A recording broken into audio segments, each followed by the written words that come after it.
different researches that people have done on the mind, and one of the conclusions was that it's real. Mind is real. It exerts a force within this world. And there was experiments to show how the mind could move objects and how the mind could travel over space and time at will and retrieve information, not limited by our material body. And other persons could use the mind to combine chemicals together. Like this. So there's a lot of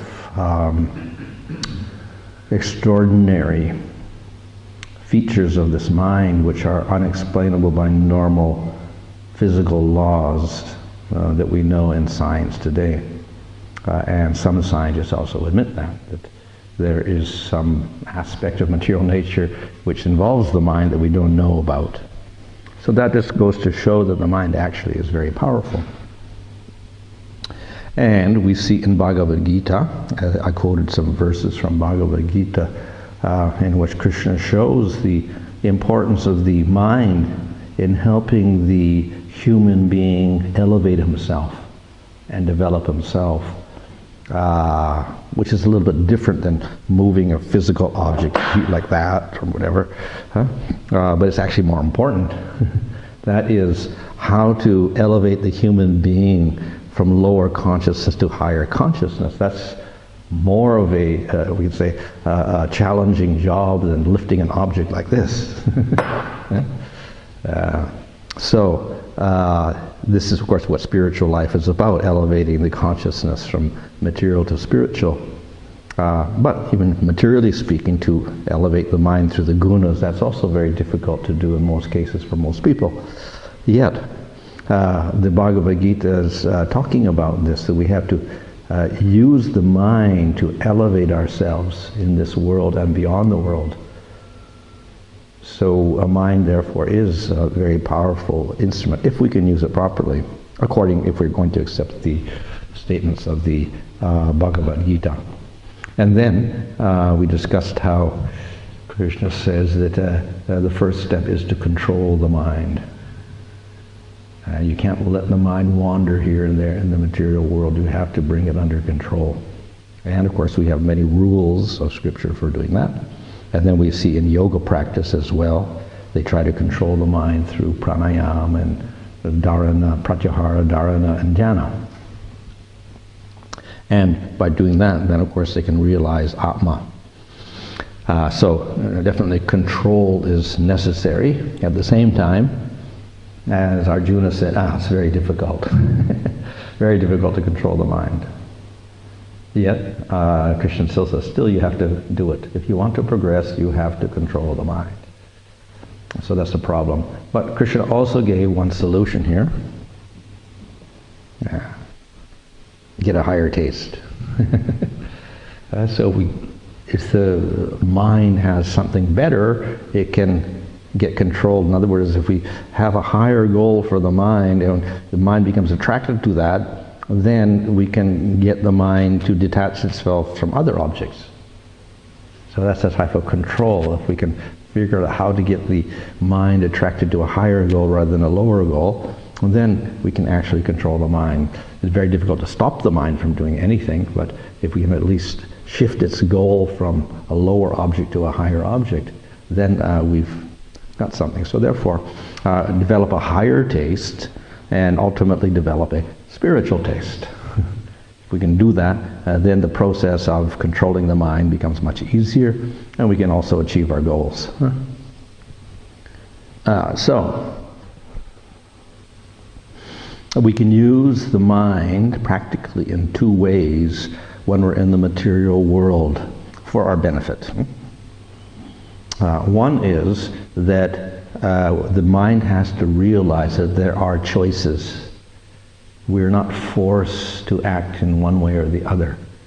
Normally in certain circumstances we will say, I had to do it. I had to act this way. And probably the criminals will also say that. They're in the court and say, why did you do that? Well, I just had to do it.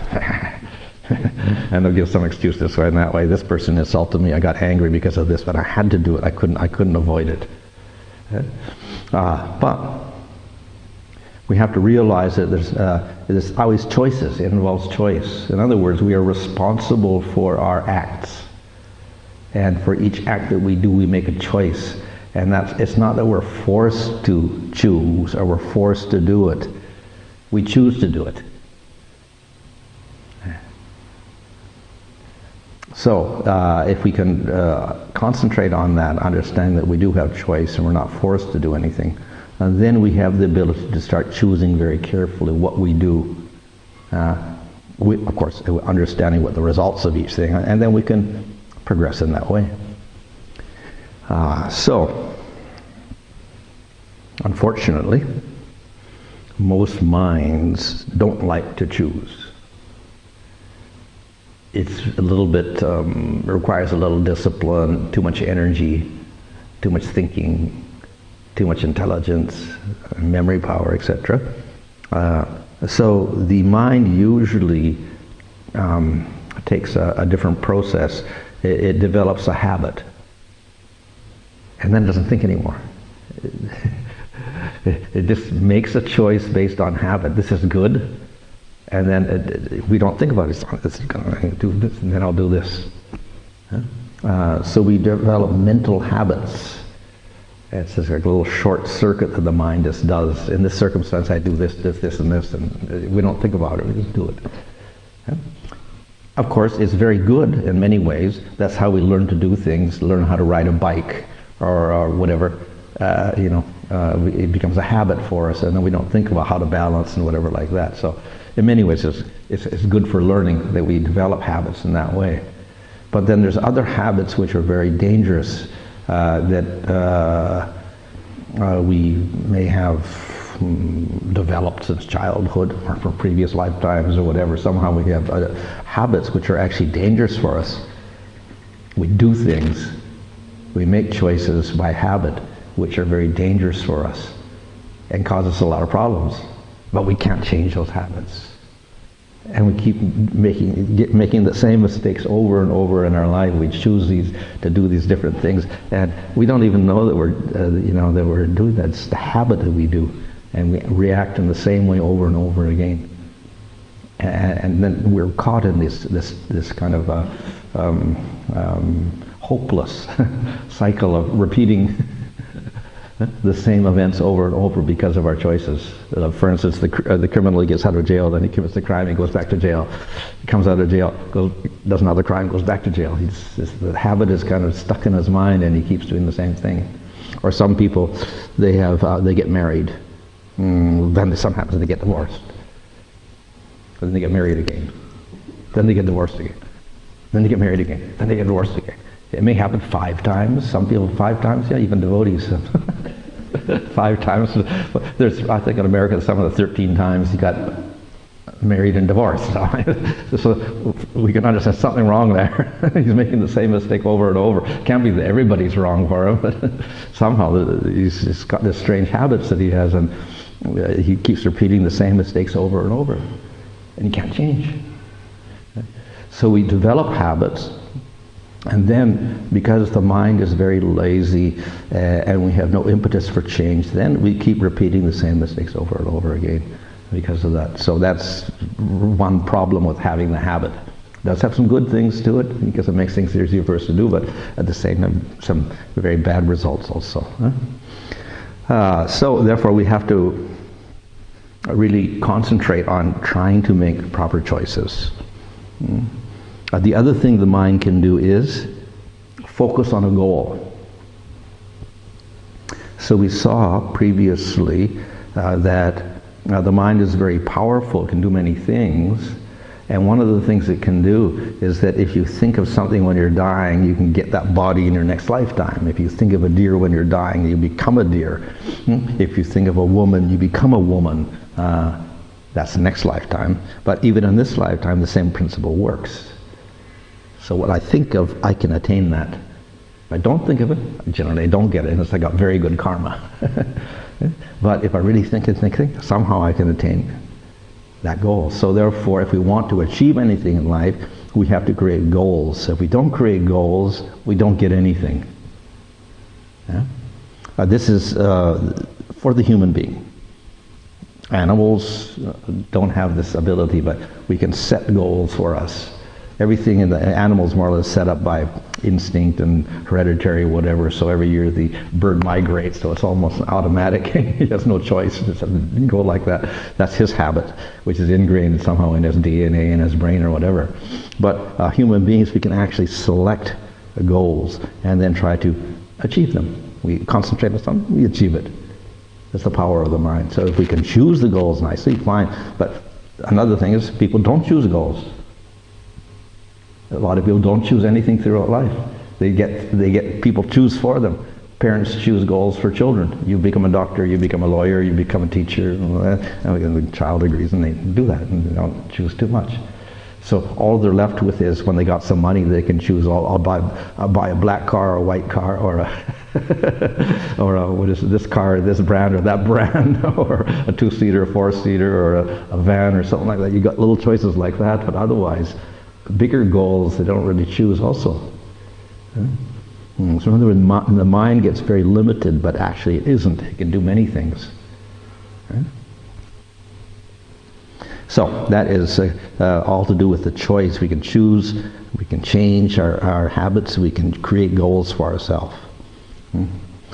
And then once we choose goals, the mind has the ability to concentrate on the goal and achieve that goal. In other words, whatever choice we make, we can actually achieve it by the power of the mind. It's just the mind is powerful, so if you concentrate on it, you can get it. So these are some abilities of the mind that most people don't realize exist, but they're there in people, and it can happen. So as I said, the habits of the mind are there. So usually we're controlled by the mind, and this leads us downwards. Or you can degrade yourself by the mind, or you can elevate yourself by the mind. So most people get degraded by the mind. They're under the control of the mind, and whatever the mind says, I like this, okay, let's do this. And this way they go. But we don't have to. So we should control the mind and use it as the proper tool and do this type of thing. Then we have a much freer life. So stimuli come in, different things, images, sense perceptions, everything come in, and then it's gathered in the mind, and then we have a response. So some people don't choose how to respond. They just react to whatever comes in a certain way, by habit. And in a certain situation, then it'll create anger, just like that. It doesn't matter what the situation is. If it's that same type of situation that's got something in it, then they will become angry. And they can't control it. It's just reaction to the event or whatever. And they say, I couldn't help it. But there is choice involved there. We can choose how to respond to the stimuli. Yeah? If we don't do that, and we simply react every time out of habit, then we're stuck. We can't go anywhere. Yeah? We're stuck in a particular habit. So we do have to somehow make that endeavor to control. Yeah, so we have the stimulus coming in, and then we have the action, and if we have a habit, it's a conditioning. Like the dogs, the Pavlov and his dogs. Everybody knows that one? The dogs? There's a Russian scientist. He did the experiment with the dogs, and then the dog would see the food, and he would salivate. Okay, fine. And then he got the dogs to, when he showed the food, he would ring a bell. Ding, ding, ding, and then the dogs would salivate. So then he would just ring the bell. No food. And the dog would salivate. So the dog got this condition. Where there's a bell, there must be food. And then he salivates. He starts getting hungry. That was his habit. The sound of the bell means food. I get hungry. Well, that's his conditioning. And then we have, so that for the human being, certain stimuli are there, and then we have a certain conditioning. There may be anger, there may be lust, there may be whatever, and then we do an act based on that. So there's no thought involved with that at all. It's just a reaction like the dog with the bell. Oh, bell means food. He doesn't think at all. He's conditioned into it. So that's what happens with many people. They have conditioned responses, which means habit. And it may get very irrational sometimes. And so that other people will think, why is he doing this? But he can't help it because it's his habit, and every time in a situation he'll react in that very strange way. Why is he getting angry all the time, or why is he doing this? And so it's the habit. So it doesn't have to be like that. When the stimulus come into us, we can think about it. Is this good or bad? Should I do this? If I do it this way, the bad reaction will be this, or the good reaction will be this. So we can contemplate very carefully and make a choice, and based on that thought process, where we can say it actually is better to do this or better to do that or whatever. This discriminating power there that gives us choice, and based on that, we do an action. So that's a better way of operating in this world with control of the mind. Yeah. So, of course, it's very complicated because the stimuli are coming in, but then we get all sorts of other influences. We get karma, which means certain circumstances are pushed on us. We're born in a certain family with mother and father, and we don't have a choice of that. And then they're going to start influencing us also. And they will also mold our likes and dislikes of what you should do and what you shouldn't do. We got the environment you're born into. You may be born in Australia or America or China or Japan or Africa, and that's going to have an influence on you. Well, so that's also karma. And then throughout life, you're going through different events through time, also created by karma. Sometimes you get accidents, sometimes you get married, sometimes your friend dies. All karma events happening through time. So all this is going on, and the stimuli are coming in. So it's not just a stimuli, but it's got all these other factors involved in it to do with karma as well. So we may feel helpless because of that. But nevertheless, we do have a choice of how to respond. But we don't make the choice, then of course, generally we succumb to our karmas, and we may sink down because of that. So, therefore, stimuli are there, and there should be a choice before we carry out the action. Of course, to do that, we have to have some values.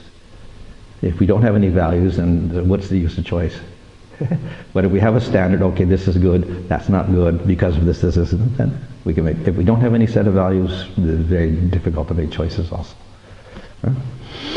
So, the idea is we should become responsible for our choices.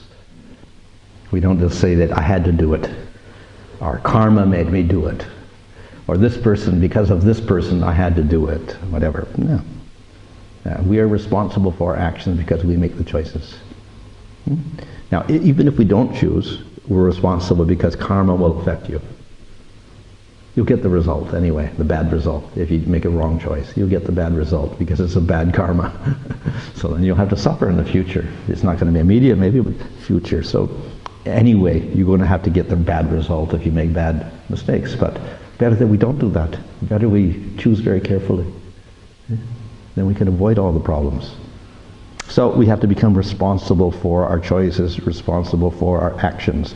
We do that, then we can actually do something with our life, the direction of our life. It doesn't become haphazard, just based on habit. We can direct our life according to our goals. So first of all, we have to choose very nicely. Yeah. So a lot of people are overly controlled by their conditions, their circumstances. it's a huge influence on them. And because of that, they act in a certain way. And so if a certain type of circumstances there, they'll behave in this way. So that means they're helpless, because they cannot control their circumstances to be all nice circumstances, what they think are nice. And so many different happenings in the world. And then if it's not the proper condition, then their behavior is going to start, responding in some very strange way. So we should not be controlled by our conditions or our circumstances. And this means, and another way of saying it is that our feeling, our gut feeling in a certain circumstance, that's not how we choose to do things. It's not the feeling. It's the values. So that's the correct way to respond, not because I like it or I don't like it. It's just, because of this, this, and this, therefore I can do it. Value system, not like and dislike and whatever. Because that's part of our conditioning. Why do some people like halava? Why do some people like pizzas? Why do some people... It's conditioning. So you go to China, maybe they don't like pizzas. They like noodles instead. It's conditioning again. You can't say one is better than the other, but it's just conditioning is like that. So I like this. That's my conditioning. So we can't base our choices on things like that, conditions. We have to do it on values. Then we have freedom. So if we're simply driven by feelings and circumstances, then this is what we call the reactive person. They're bound by the habits, and they simply react to the events and the circumstances with certain feelings. And thus, they can never change their situation. They cannot achieve any goal. They're bound up by the habits. So this is a rather hopeless situation.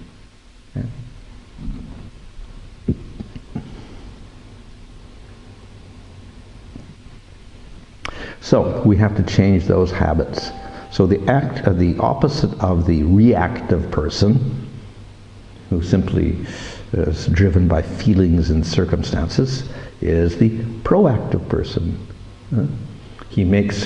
His act is based on choice.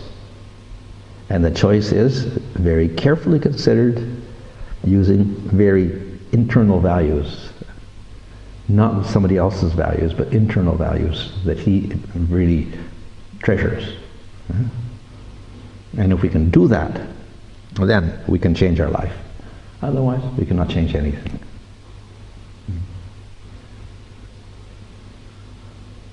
So what are these values? Of course, society teaches many values. It's not that anything's wrong. Similarly, Varnashram system teaches values. Do this, this, this. Don't do this, this, and this. Okay. That's external values. It's at the same time, it's a little bit superficial. So as long as they keep telling you have to do it, they're like, okay, you do it. When nobody's around, you break it. So if there's no policeman there, then you may break the law. If the policeman is there, you follow it. So, I mean, you don't steal, lie, cheat, but if the policeman's not there, the government's not there, then you'll lie and cheat and do whatever and steal or whatever. So it's not so good to have this external.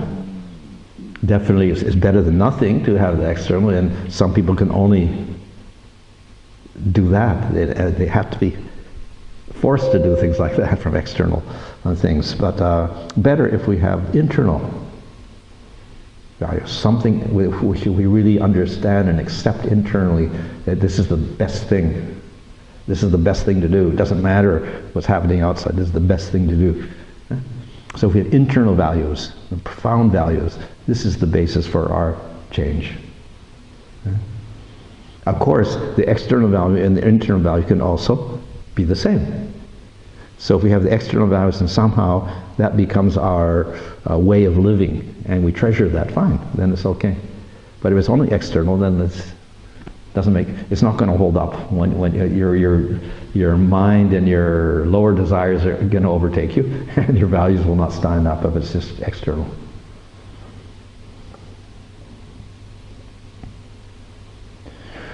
So we talked about choice, and then the other thing was we can set goals. Very, very important. What we think of, that's what we achieve. We don't think anything, we don't achieve anything. We don't have any goals, we don't get anywhere. So that's problematic. Most people do have goals, but actually the goals are not very common. Everybody has the same goals, so there's not too much choice actually involved. They do have goals. So people want to get married. That's one goal. Very prominent in many people. Then they want to have families. Another common goal. So we see everywhere in the world people getting married and having families. It's a major part of their life. Money. If you have a family, you get married, then you need money also. So money becomes a very great goal. And to get the money, then you have to have a profession. You have to work. These are very common goals. Not surprising, very common. And once you get the money, then you start getting things. So you get land, you get house, you get possessions, etc. And you get attached to those things. You want more and more of these things. Another thing, another very common goal. And then to relax a little, you get pleasure. You engage your senses.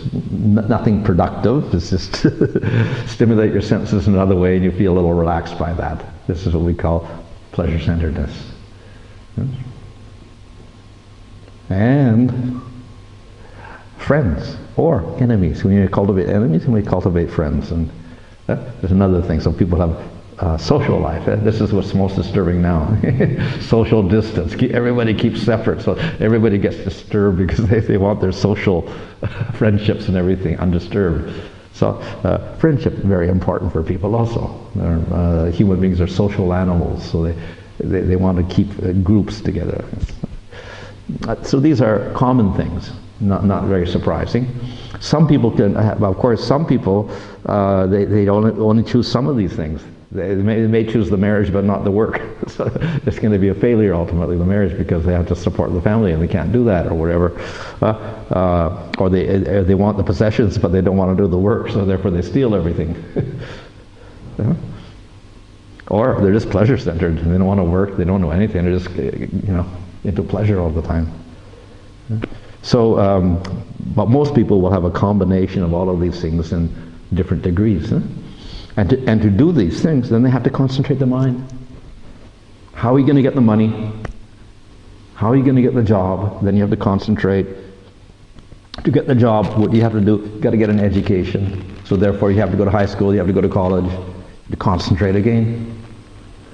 Then you got to look for a job and get an interview, concentrate on the answers. And so we have to use the mind and to concentrate on these goals if we want to succeed. If we don't do that, then we're going to be a failure in all these things. So all of these things require some sort of work and use of the mind. So to that extent, most human beings, they can say, are somewhat successful if they're able to do these things. They've used their mind to some degree, they've got some level of material happiness, artha and kama are satisfied. So, I showed this picture before. All these things actually are gross body. And a little bit of the subtle body with friendship and all this. Nothing to do with the Atma at all. So, if people concentrate on all these things, which have to do with the gross body and a little bit with the subtle body, they don't do anything with the Atma, how can they really be happy? So that has to be a goal also. So we can't simply concentrate on the material goals in life, which are the common goals that are supported by society, which are given in your educational system, get a higher education, get a good job, have a nice family, all these things, advertising, etc. All of this is supporting the external goals, the gross body goals, and a little bit of the subtle body. So well, what about you can't be happy with only that. So we do have to have these internal goals, which start with asking questions. Who am I? What are my real needs and desires? What will really satisfy me? What's my real nature? What are my true qualities? What are the principles by which I live? So this is part of our internal development. And we have to, out of this, then we can determine our internal values and set internal goals also, as well as external goals. So very, very important that we also have the other goals. So, if we can shift our values over from the gross material level and the subtle material level over to the spiritual level, the Atma, or the soul, and understand that we're dealing with something which is eternal here, which has its own particular needs. Then, by doing that, we can work on a very effective system for us. We can develop principles, ethics, etc., based upon spiritual things, not material things. And spiritual things are eternal. That's the real you, and the real you has certain needs, certain desires, certain characteristics, etc. We call the Nitya Dharma of the Jiva. So we can base all of our principles on that. And out of that we get wisdom, true knowledge. If we have the Atma, we get true guidance. We don't have to depend on other people. We got the guidance from inside, not outside. We have security because we're beyond the body at that point. We're not attached to the external circumstances. We don't get overexcited by changes of circumstance of the body or the place or whatever. And because we can make our decisions based on internal principles, we develop power to make our future.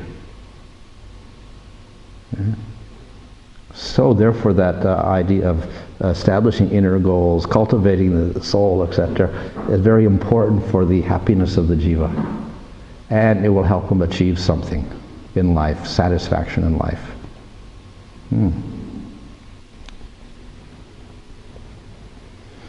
So, if our security is very low, what happens? We feel helpless. I cannot do anything, and it's hopeless to try to do anything in this world. I get crushed all the time.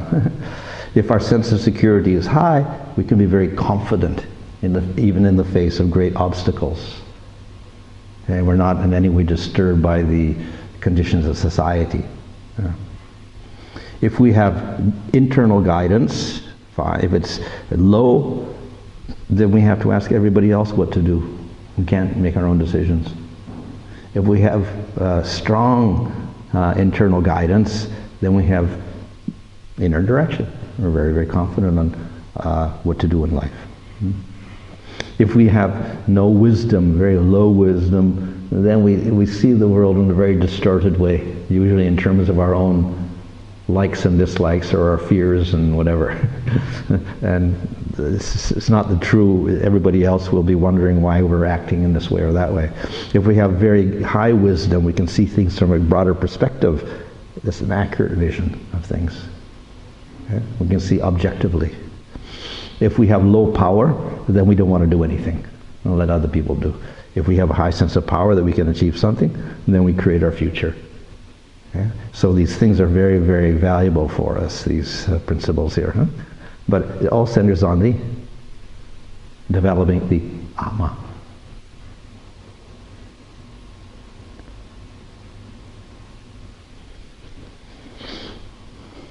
Okay, so we have to learn how to make our choices, etc., in life, and also develop internally our value system by which we choose how to act, and then we can choose our goals, which have to include not just only the marriage goal and the money goal and the house goal and all that goal, but the spiritual goal. So that's all the ability of the individual mind. Then the mind can be used to achieve the goal. Okay, good we set goals, but then let's achieve them. So, there's a principle that things are created twice. The first is the mental creation. You got to think of it, and really think of it in a very graphic way and concentrate on it. When you concentrate enough on it, it becomes real. It sounds strange. How come? But then we saw how people had extraordinary powers of mind. They can move objects with their mind. And of course we know yogis, they can make objects appear from nothing with their mind also. They can materialize objects. And of course one can travel with the mind, go here and there and gather information. So mind has many powers. So one of the powers is to create your future. You think of something, and then you achieve it. First a mental creation, and then physical creation. You set your goal, think of it, think of it, think of it, but then it manifests somehow or other. Okay? So mind is very powerful in that way. And of course we find in the Bhagavad Gita, whatever state one of being one remembers when he quits his present body, in his next life he will attain that state without fail. Concentrate on something when we're dying, then we attain that. Something we're very attached to, then we attain that type of situation. So it doesn't only work for life after life, but within this life also, whatever you think of very strongly, that's where you attain. But then it's a problem here. We think of the wrong things, that's what you get. If you're always thinking of disaster, then you get disaster. If you're always thinking of the bad results you're going to get, you'll get the bad results. So you have to be very careful how you think of things also. And then, of course, what type of goal you're setting, and then how to achieve it. So this is the problem, why we can't materialize the mental creation, because most people can't concentrate on that mental creation enough. The mind is too distracted. Which means they don't really want the goal also. So if we're going to set a goal, then we should really want the goal. And if we really want the goal, then we should concentrate with the mind first. Then we can attain it. So that's why most people, they may make a nice list of goals, but nothing happens. It's just a list on paper, that's all. It never materializes because they don't even make it a mental creation. It's just a name on a piece of paper. It doesn't go anywhere. So they really have to think about it, think about it, think about it. Then it manifests in their mind. So in other words, people cannot control their minds. Therefore, they can't achieve.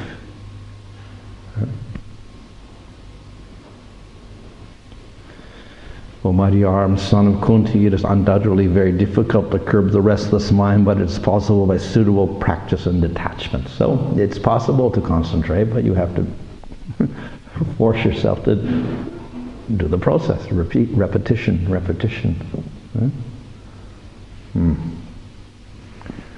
Okay, so just to summarize a few of these principles.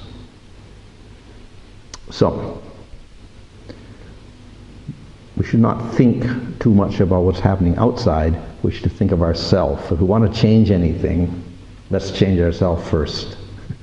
It's easier to change ourselves than to try to change another person. We can always say, oh, that person should be like this, or that person should be like that, but it's wishful thinking. First we change.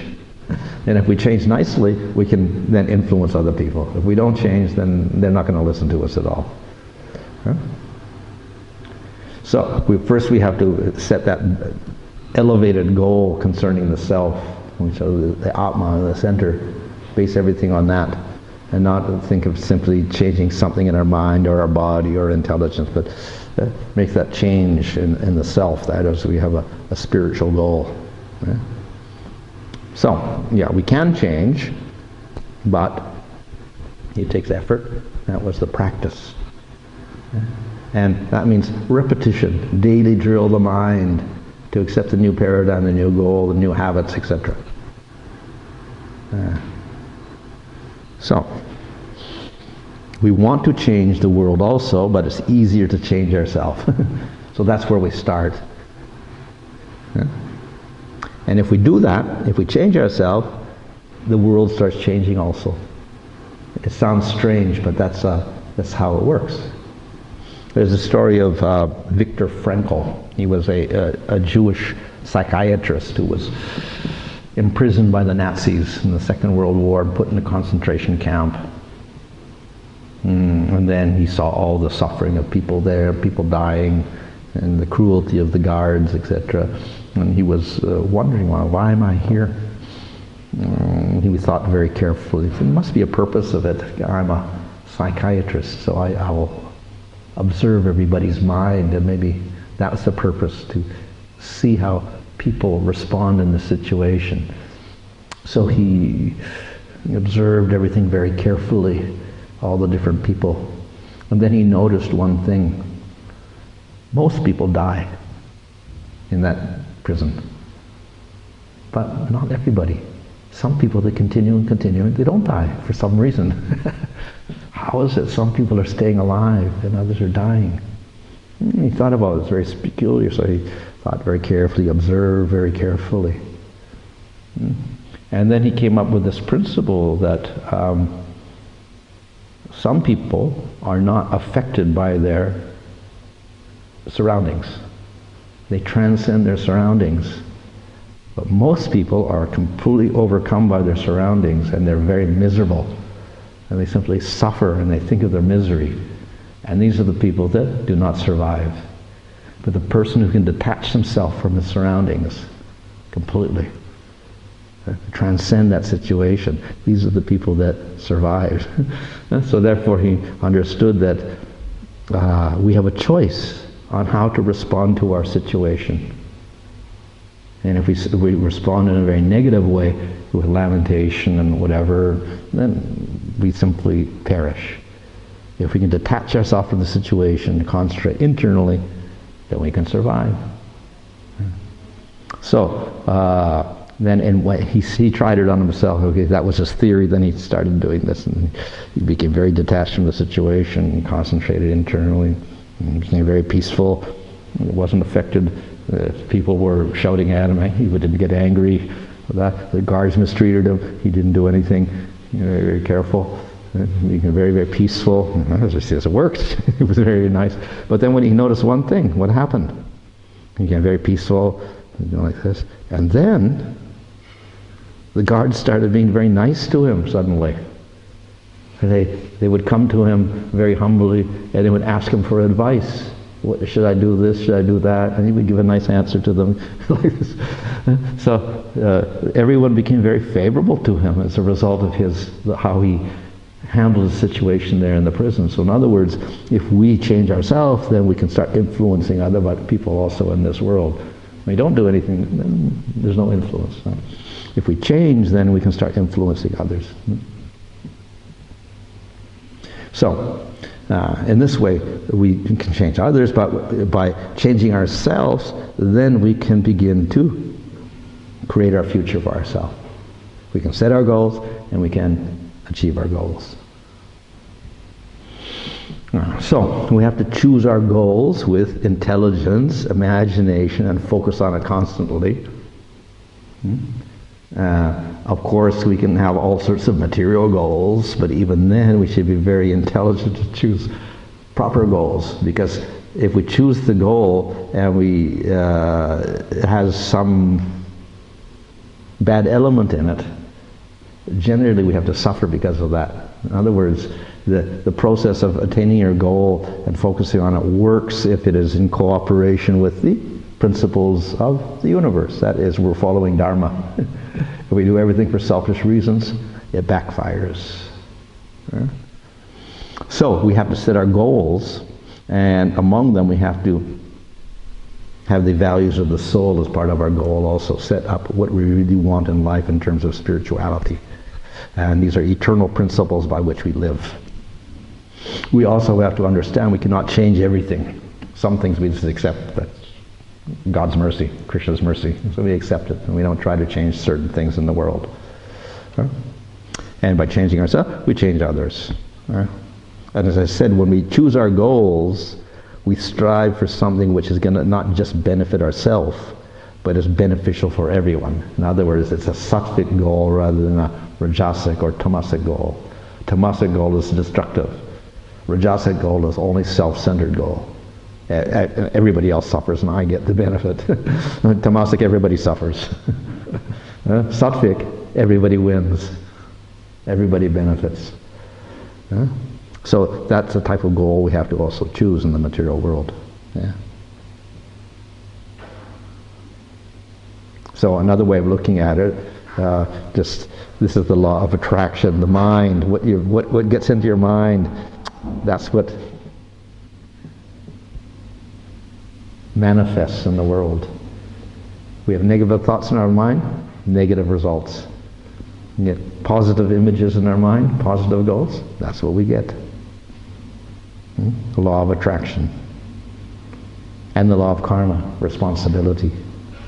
You have to choose things which are going to minimize the bad aspects and benefit maximum to others as well. Otherwise we have to suffer. As a law, if we recognize the law of karma, then we are responsible. And when we're responsible, we get free from the law of karma. We transcend all of these limitations that we have.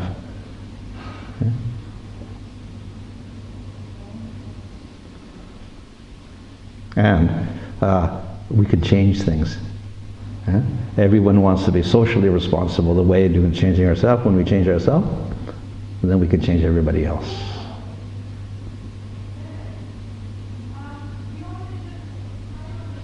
And choice.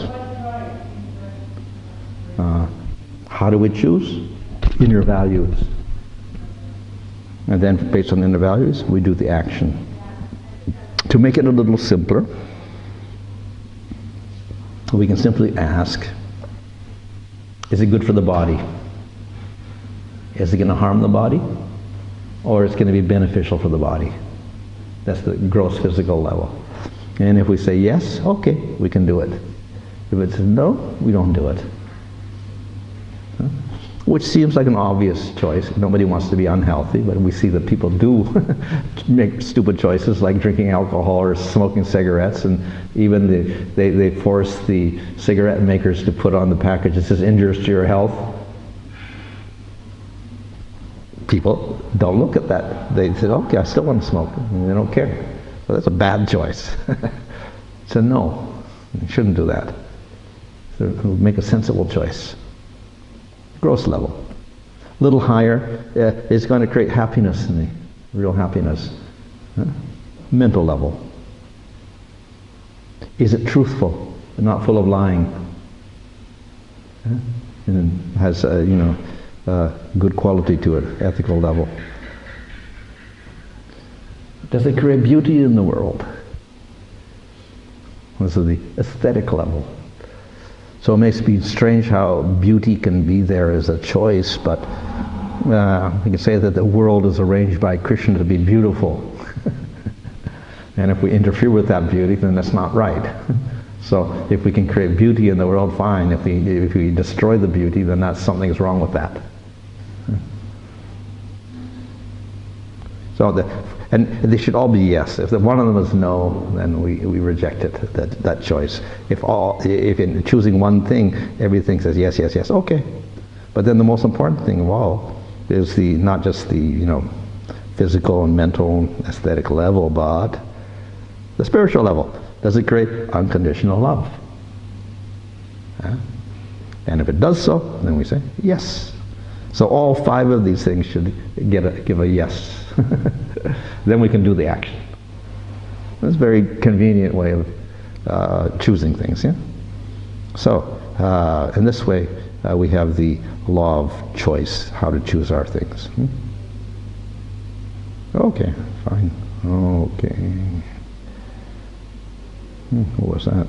Oh yeah, so we start out with that higher taste thing, and then we start out with yoga. First of all, that yoga was unity of body, mind, and soul. So ultimately, yeah, we have to act in this body and do things with this body also in this material world. Yeah? But then we have to we set goals also for that, body and mind. But ultimately, we do have to set a goal for the Atma, the soul. That's the most important aspect. So we set goals for all of them, yeah? And they should all be in harmony with each other.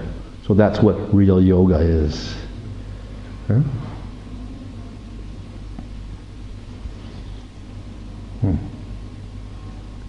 Which is ultimately the unconditional love. That's the highest choice we make, which means bhakti yoga.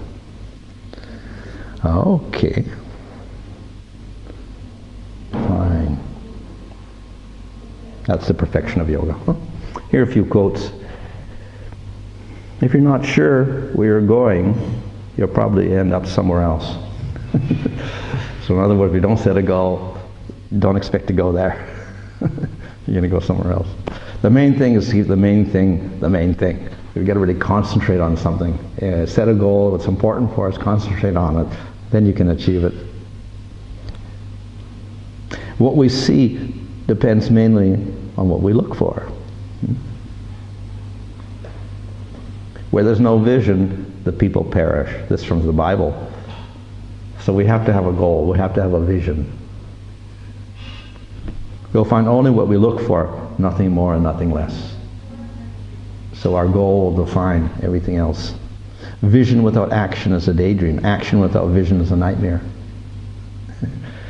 So, for us, what is the vision? The vision is the spiritual vision with Krishna in the center.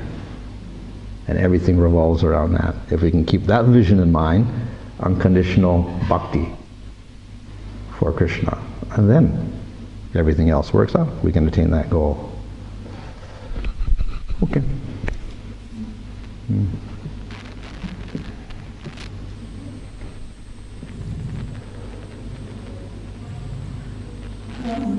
So we hear in the Gita that there's notice that even one of our own senses can drag us away, just as the wind can blow up on the water. We also read that the senses are powerless to act without the mind. So is it possible for the senses to act independently of the mind in any way? Or it really comes from... Well, they're all connected, but we can say that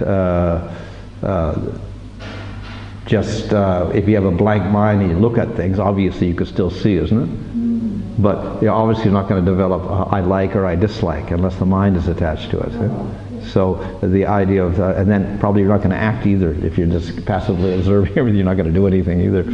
So when we get like and dislike, then that's when we do the action. I like that, so I want to get it. So that involves the mind, which involves the habits, etc. Because you have the analogy of the 5 horses and the reins and the drivers. So the reins being the mind is connected to the senses. Yeah. We can't really separate them too much. So really, I guess the senses are basically just relaying information to the mind. Is that? Yeah, and the mind collates everything, and then it decides, I like this, I don't like this. And then the intelligence acts, okay, this is how we're going to do it. It finds a way of satisfying the mind by getting the object so they can enjoy it. So what's the most effective strategy to not allow the mind to overpower the intelligence? So we get a higher taste. But then, of course, in terms of bhakti, that means faith. When we develop faith, then we can start changing everything and go in the spiritual direction. But if we don't have that faith, then it's very difficult to do that. Then, in that case, then we do the karma yoga thing, and then we go through the gradual, we'll try to get at least a sattva gun and develop a taste for sattva rather than rajas and tamas. So the activity of discrimination, is that the mind or intelligence? That's the intelligence. Yeah. So generally the intelligence in the diagram is intelligence is put under Rajagun and mind is put under Sattvagun. So why is that? Because the intelligence should be higher. But usually the intelligence is simply the slave of the mind, so that's why it's, and it's used to find ways in which the senses can act in order to satisfy the mind. But then again, if we get the mind in control, then it becomes the sense, the intelligence higher. The only way we can actually do that is if we have above the intelligence, we have the higher taste of the Atma. So when we have that, then the intelligence can act properly. And it will control the higher taste of the Atma, then we get the intelligence, then we get the mind, and then we get the senses. So the higher taste of the Atma, what's actually, what part of the Atma is actually perceiving that higher taste? Is it it's a bit of a vague question, but you have the mind, intelligence, and the Atma. Yeah. But I mean, as I understand, the only function of the Atma basically is to desire. Is that? Well, no. The Atma has an ability to desire and to perceive and to act and to experience. Right. So we can experience happiness. So the ultimate dharma of the jiva is prema, happiness. But in the material world it gets distorted into material happiness and attachment to material objects. So the whole idea is to convert that function into the other function, prema. In other words, we withdraw it from material happiness and we direct it towards Krishna. But only we do that if we develop faith. That's the first inclination to let's start withdrawing and go in this direction instead. When we do that, then we do bhakti and we can develop that attraction for Krishna in a higher taste. Yeah, so that faith would take root within the Atma? Yeah, so that's also, yeah, you know, faith is a function of the Atma, and part of that is ruchi. We develop a little taste at that point. It's not so definite, but it's a little taste, and that allows us to begin the practice. Yeah, so that bhakti not a beach, could that be defined as faith? Yeah. Or the field, the favorable field is also called the faith. I think we plant the seed in the field which is favorable.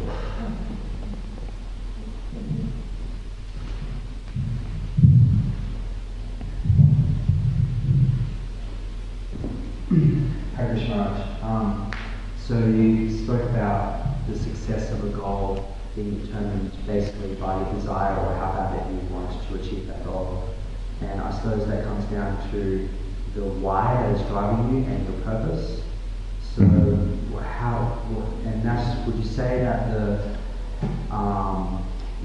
empowering that purpose is just a constant practice of remembrance of what your why is? Like, how do you charge up your why and your purpose to make sure that you are developing a desire to achieve your goals? Yeah. You know what I mean? So what's the question? So obviously your why determines on how bad you, is the underlying factor of how bad you want something. So I suppose what is the ultimate why, or how do we constantly remember why? What our purpose is to achieve our goals? Well, everyone's individual, and as I said, there's just common goals, like physical well-being or like whatever like that. We have certain physical goals. So no one wants to be sick. Everybody wants to be healthy, or everyone needs some money, whatever. So these are common goals, and to some degree, we have a desire for those things in order to get some comforts of life and maintain the body. So that's one level of desire. So everyone, these will be natural desires, we can say, or instinctive desires for everyone, even animals want to survive. So then we have these goals. They're stuck with these limited goals, material goals, but then it's not satisfying also. So they get frustrated. So they go for these goals, some of them achieve them, some don't, but then even if they get them, unsatisfied. So there's a problem in the material world. So that's why I said you have to have the spiritual goal also in mind, so which requires getting mercy and developing faith, etc. So we develop the faith, and then we go. That's the cause of us developing a higher goal, spiritual goal. And obviously the highest goal for the human being is transcendental love and service. Yeah, that's the highest goal, prema. It's the high goal, yeah, which ultimately means bliss, which means everybody wants to be happy. And the jiva has a capacity for bliss. He's a bhokta, so he can experience bliss. So if he gets the highest bliss, then that's very good. So in one sense we can say, why should we strive for that goal? Because of bliss, everybody wants happiness. So it's a good reason. It's the nature of the jiva to have bliss, so therefore that's the nitya dharma of the jiva. So that's the ultimate reason. And then all the other things, the material goals that may go along with that, those were because we have a material body, therefore we need other goals, material goals as well to support that, that's all.